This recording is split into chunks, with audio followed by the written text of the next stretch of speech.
আসসালামু আলাইকুম। পড়তে, পড়তে সুন্দর একটা টেকনিক বানাই ফেললাম। সো আসুন আপনাদের সাথে শেয়ার করি। সেটা হচ্ছে চাকরির পরীক্ষাতে অনেক আসে এই প্রশ্নটা যে হচ্ছে নিচের কোনটি স্ক্যান্ডিনেভিয়ান দেশ কিংবা স্ক্যান্ডিনেভিয়ান দেশ নয়? সো এটা একটা টেকনিকের মাধ্যমে মনে রাখতে পারি। সেটা হচ্ছে যে আমরা জানি যে উত্তর ইউরোপে অবস্থিত আ স্ক্যান্ডিনেভিয়ান দেশ হচ্ছে ৫ টি। সো এটাকে আমরা মনে রাখবো এভাবে যে আ ফিডের গোডাউনে আসুন।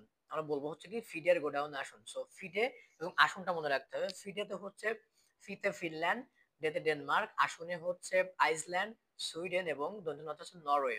সো ফিডের গোডাউনে আসুন। ফিডে এবং আসন এখান থেকে হচ্ছে আমরা এই ৫ টা নাম মনে রাখবো।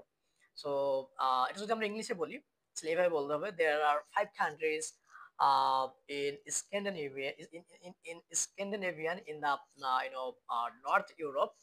They are ফিডের গোডাউনে আসুন ফিনল্যান্ড, ডেনমার্ক, আইসল্যান্ড, আহ আসুন সুইডেন এবং হচ্ছে